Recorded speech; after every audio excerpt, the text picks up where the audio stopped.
Now we are continuing with what? Some more examples of bimolecular substitution, that is SN2 reactions. In previous section we have dealt with some other cases of what? Bimolecular substitution. Now with some fresh examples. Here now we'll be considering what? Hydrolysis of trichlorides of 15th group elements.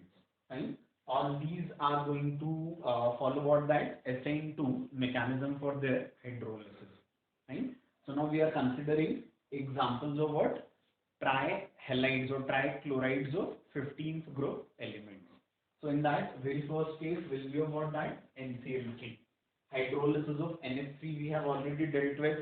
In NH3 hydrolysis, what we have said, that under ordinary conditions it does not undergo hydrolysis, and under drastic conditions it shows what? That SN1 mechanism by forming cation.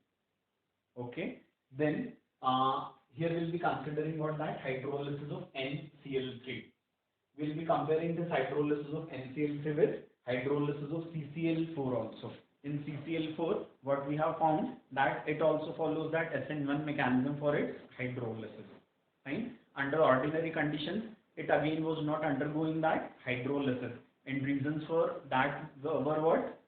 Steric hindrance over carbon, and other was what? That chlorine was containing vacant d orbital, but water cannot share its electron pair in the vacant d orbital of chlorine of CCl4, and reason for that was what? In carbon chlorine bond there was difference of electronegativity, and hence chlorine in CCl4 was partially negative, and water again was what? Water again was a polar molecule, so there will be repulsion. There were repulsions between the two, that is negative charge of oxygen of water and Cl negative in CCl4. So water could not share its electron pair in the vacant d orbital of chlorine. Right? Now in the case of this NCl3, what we will be finding, that there is no difference of electronegativity between nitrogen and chlorine. Nitrogen and chlorine, they almost are what? Equally electronegative, and hence this NCl bond is what? It is almost non-polar bond. As this NCl bond is non-polar, that means chlorine will not be having any negative charge on it. Right? As what we are saying, that difference of electronegativity between nitrogen and chlorine is negligible. Right? If it is negligible, that means none of the two atoms will be having what? That negative charge over it. This bond is almost non-polar. Right?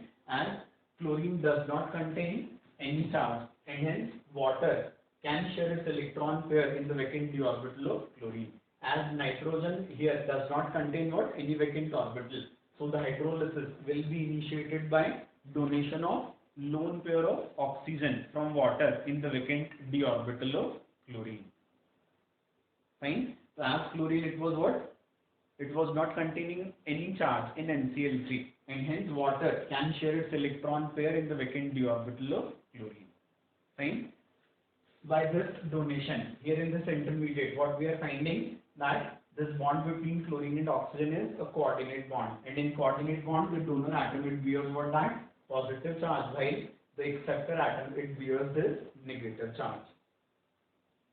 Fine. What we are saying, that in this intermediate, oxygen is forming a coordinate bond with chlorine, and in this coordinate bond, as oxygen was a donor atom, this is going to bear positive charge over it, while chlorine will be bearing what? That negative charge over it.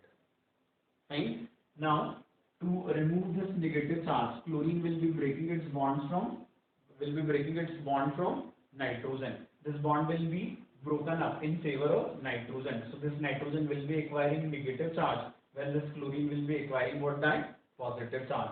But as negative charge, this was present over chlorine previously, so this will become neutral after breaking of this bond. Right? And here oxygen, as usual, will be releasing what? That H in the form of positive to make itself neutralize. Fine. So in net, what we say, that one of the chlorines at nitrogen will be replaced by OH of water, and the side product in the reaction will be what? H positive, and this Cl negative, that is HCl. Is it clear? So what we are saying, that as there was no difference in electronegativity between nitrogen and chlorine, this chlorine was almost neutral. As it was neutral, oxygen of water can share its electron pair in the vacant d orbital of chlorine, as it is not going to face any repulsion from chlorine now. Right? So a coordinate bond that is being formed between chlorine and oxygen in this intermediate. As this bond is coordinate, donor atom oxygen bears positive charge and acceptor atom chlorine it bears what that negative charge. Now these two atoms they want to do what? They want to remove their charges. So for removal of charges, what they are doing, this nitrogen chlorine bond that is being broken in favor of nitrogen, so that this negative charge can be neutralized after acquisition of positive charge by breaking of this bond. And similarly, what it happens, so we say this oxygen will become neutral by releasing H in the form of positive. So from here Cl was removed and from here that H was removed. So the side product is HCl, and one of the chlorines from nitrogen will be replaced by OH of water. Right? So here this chlorine is forming its oxy acid, hypochlorous acid, and here one of the chlorine has been substituted with hydrogen. Fine. Now similar steps will be repeated twice for removal of these two chlorine atoms also. So these two chlorine atoms will also be replaced by what? Two hydrogen from water, and these two Cl will be replaced by OH. So finally what we are finding? 3 moles of HOCl, 2 here and 1 here. 3 moles of HOCl and 1 mole of ammonia. Is that clear? Hydrolysis of NCl3 finally is producing what? 3 moles of HOCl and 1 mole of ammonia. Mechanism I have explained already. Fine. Now another example is what? That hydrolysis of PCl3. Phosphorus is the next member of this nitrogen family. Now we are considering hydrolysis of PCl3. Fine. Hydrolysis product of NCl3 and PCl3 they differ. So this is a question of reasoning. Why there is difference in the product of hydrolysis of NCl3 and PCl3. NCl3 hydrolysis we have explained already. Now what we are considering that hydrolysis of PCl3. So when we analyze structure of PCl3, so what we find, there is difference of electronegativity between phosphorus and chlorine. Because of that, phosphorus is what? It is partially positive and chlorine is what? Partially negative. Fine. Now both phosphorus and chlorine, they are belonging toward that third period of the periodic table. Fine. Both phosphorus and chlorine, what we are saying? Both phosphorus and chlorine, they are belonging toward third period of the periodic table. So both of them will be containing what? Vacant d orbitals in them. Right? As both phosphorus and chlorine, they are belonging to what? Third period of the periodic table. So both of them will be having what? Vacant d orbitals in them. Right? So if both of them they have vacant d orbitals, then both are eligible to accept what? A pair of electron from oxygen of water. Clear? What we are saying? As both of them they have vacant d orbitals in them. So both of them will be eligible to accept what? A pair of electron from oxygen of water. Right? But here water prefers to share its electron pair with phosphorus rather than chlorine. And this is quite easily understandable, as in phosphorus chlorine, what we have said already, that there is difference of electronegativity between phosphorus and chlorine, and because of that chlorine is what? Partially negative. So when water it approaches towards chlorine, there will be repulsions between the two, because O in water that also is what? Partially negative, and similarly in PCl3, Cl is partially negative. So if water it approaches vacant d orbital of chlorine, then it will be facing what? Repulsions from it. Fine. And phosphorus in PCl3 is what? It is electron deficient. So it was containing positive charge over it. So when water it takes over what? Phosphorus, then it is what? It will be welcomed there. Fine. So here what we say, water is taking over central atom phosphorus, while in NCl3 water was taking over side atom chlorine. Fine. It is because of this. There is what? Difference in the product of hydrolysis of NCl3 and PCl3. That was what that question of reasoning. Fine. Now, what we said, the mechanism is extremely simple because so many examples we have seen by now. So, water is sharing its electron pair with phosphorus. So, from phosphorus, one of the chlorine atoms will be removed or will be replaced by OH of water, and water is releasing what? H positive from it. So the side product is HCl, and in place of one of the chlorine atoms, what we are finding now? One of the OH from water. Fine. Similarly, the other two chlorine atoms add phosphorus. They too will be substituted by OH of water. So finally, what we are finding that POH whole thrice and thrice of HCl.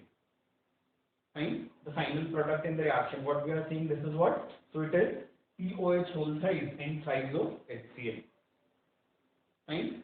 Now one more twist will be finding here, and that twist is what? This POH whole thrice, the initially formed structure, this will be tautomerized into the same. Fine. This will be tautomerized into the same molecular formula but with a different structure. Fine. This hydrogen, we say what? It is acidic in nature, and this phosphorus, it is containing lone pair. So this is eligible for tautomerism. So what we are finding, this H from oxygen will be shifting to phosphorus, and thereby what? Phosphorus is acquiring positive charge.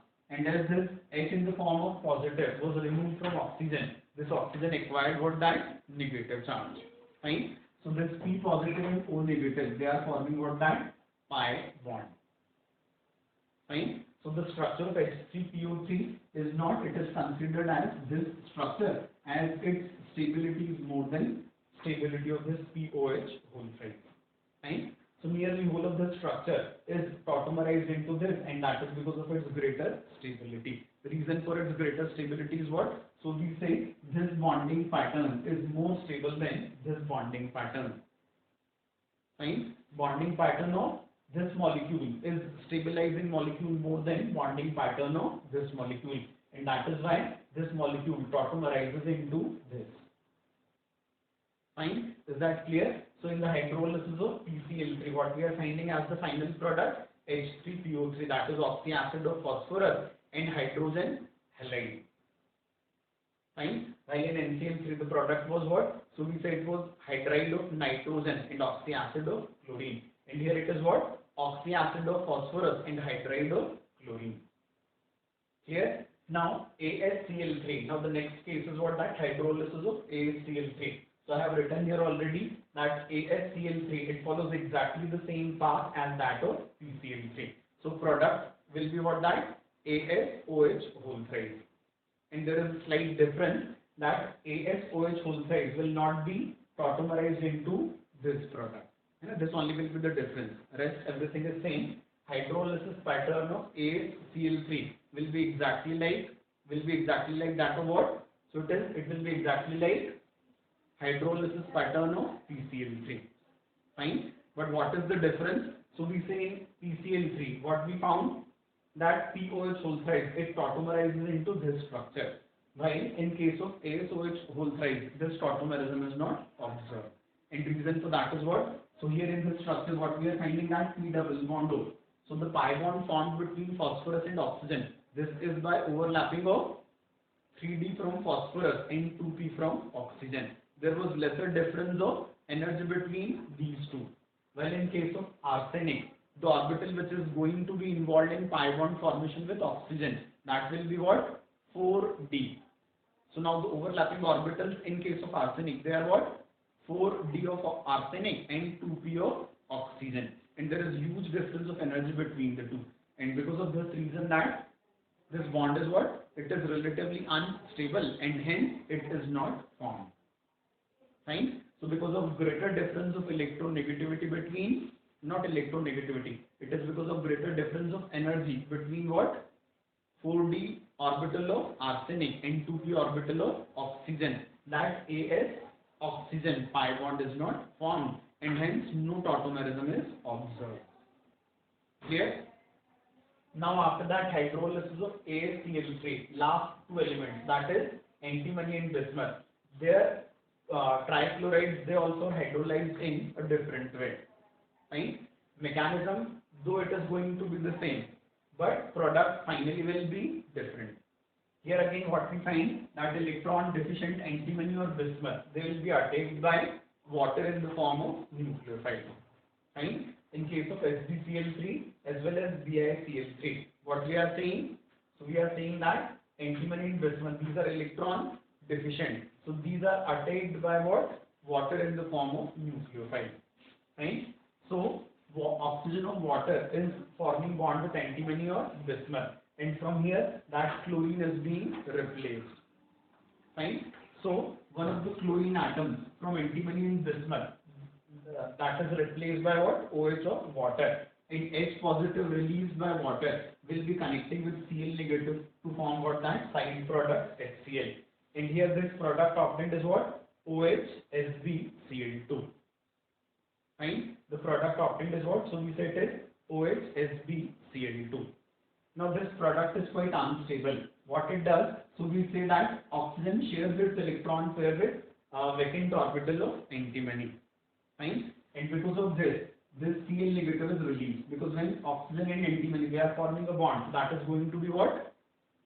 So that is going to be a coordinate bond, whereby oxygen will be bearing positive charge and antimony will be bearing what? That negative charge.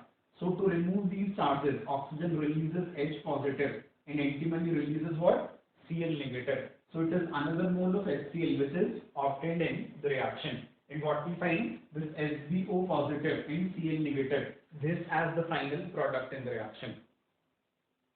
Fine. This intermediate product was quite unstable. So to make itself stable, what it is doing, it is releasing HCl from its molecule.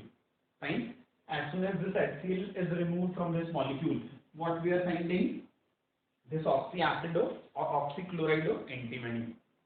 Fine. SbOCl, in which SbO is positive and Cl is negative. Fine. In the case of BiCl3, similarly we will be getting what? That BiO positive and Cl negative. Clear? So reason for formation of this product is what? So we say as we move down in a group, what it happens? Electropositive or the metallic character it increases. Fine. As we move down in a group, what we find? Electropositive character or metallic character it increases. Fine. So with the increase in metallic character, what is the observation? Elements they tend to form ionic compounds rather than what? Covalent compounds. So in the hydrolysis of SbCl3 and BiCl3, what we are finding? That finally an ionic compound is formed rather than covalent compound. While in case of this NCl3, PCl3 and AHCl3, in all these cases the hydrolysis products were covalent in nature. While in case of antimony and bismuth, as these were what? More metallic in nature or more electropositive, so they tend to form ionic compounds rather than what? Covalent compounds.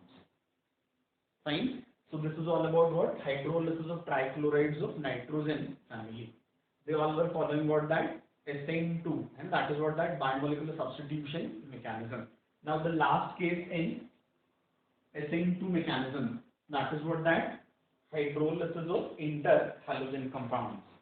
Fine. Last case in SN2 is what? That hydrolysis of interhalogen compounds. So before understanding hydrolysis, we'll be introducing you with the interhalogen compounds. So what are interhalogen compounds? So we say the compounds formed by the reaction between two different halogens. Interhalogen compounds are what? So we say these are the compounds which are formed by the reaction of two different halogens. Interhalogen compounds are what? So we say these are the compounds which are formed by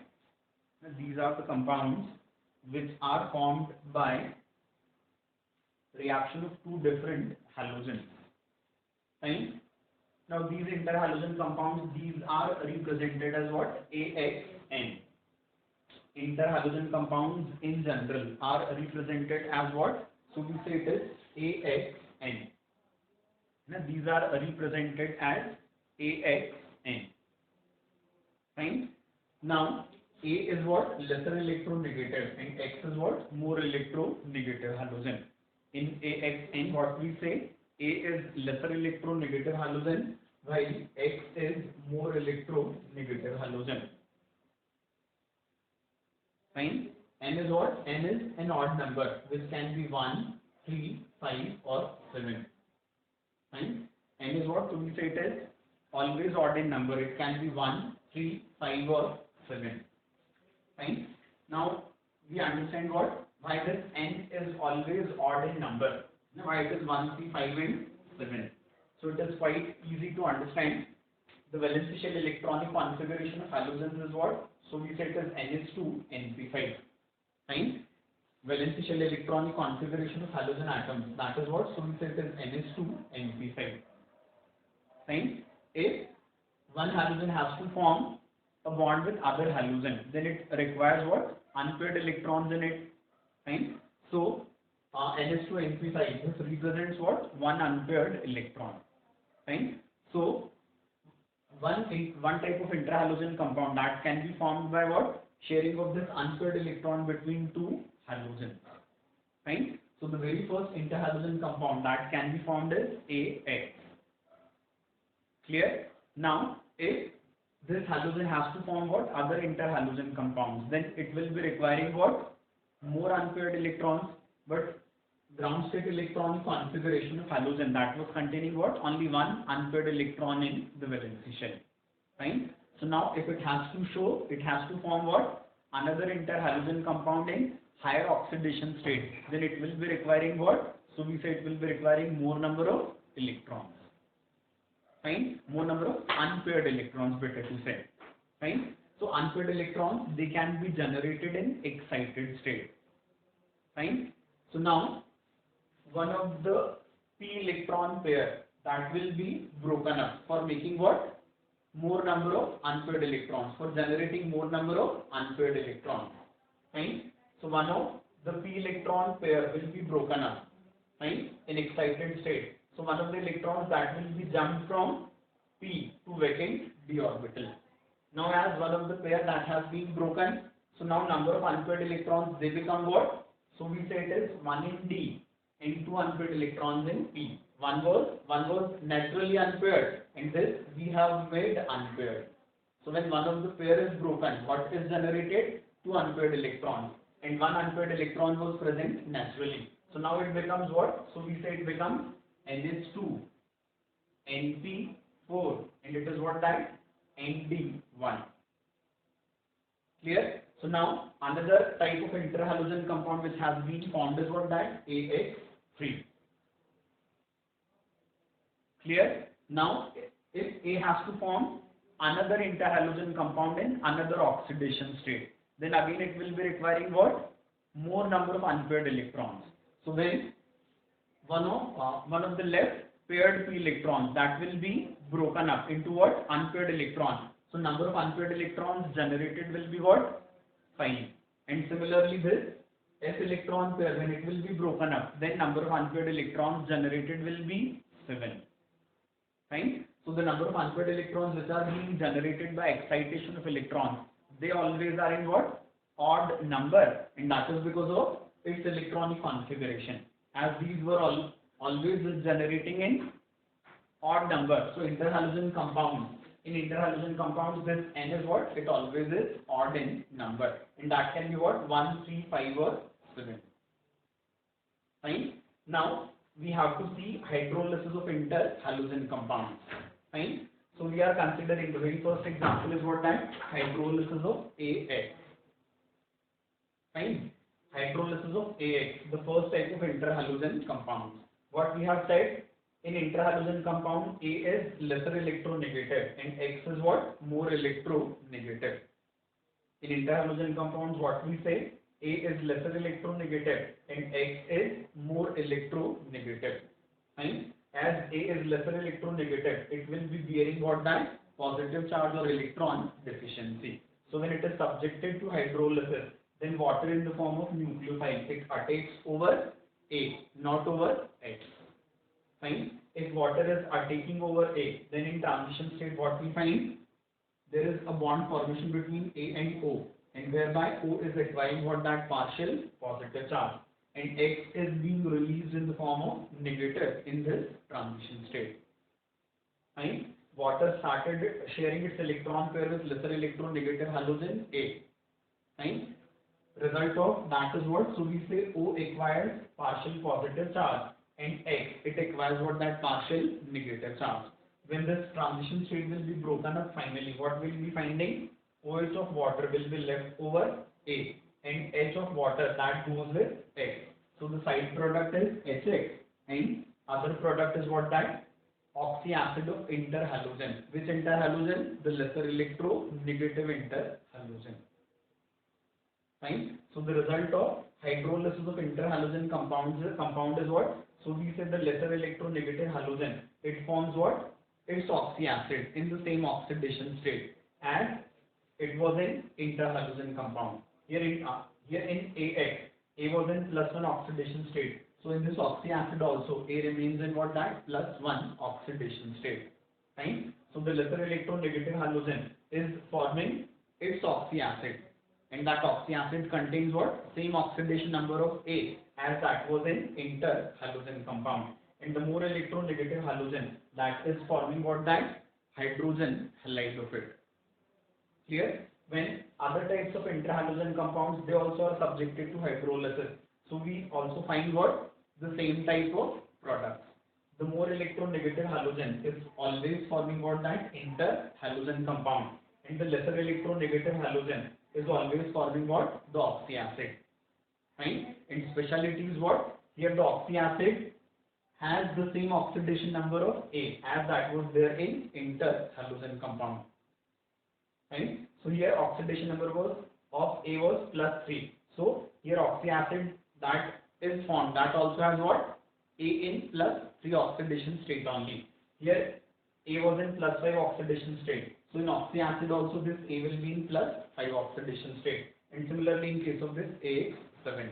Right? So the concluding statement related to hydrolysis of interhalogen compounds, that can be stated as what? So we say during hydrolysis of interhalogen compounds, the lesser electronegative halogen always forms what? Its oxyacid. And the more electronegative halogen, it always forms what? Its hydrogen halide. Right? The first statement which we can state is what? So we say the lesser electronegative halogen, it forms its oxyacid, when the more electronegative halogen, it forms what? Its hydrogen halide. Clear? The second statement is what? That is just an advancement of the first statement only. The oxyacid which is being formed in the hydrolysis, that always contains what? Same oxidation state as that of interhalogen compound. Right? So the second statement related to this is what? So we say the oxyacids which are being formed in the hydrolysis of interhalogen compounds. In these oxyacids, what we always find that A has same oxidation number as that in interhalogen compound. Right? Oxidation state of A in oxyacid will always be same as that of what? Oxidation state of A in interhalogen compounds. Is that clear to all of you? So all these are what? They all were examples of bimolecular substitution, that is SN2. Now we'll be discussing further types of hydrolysis after SN2.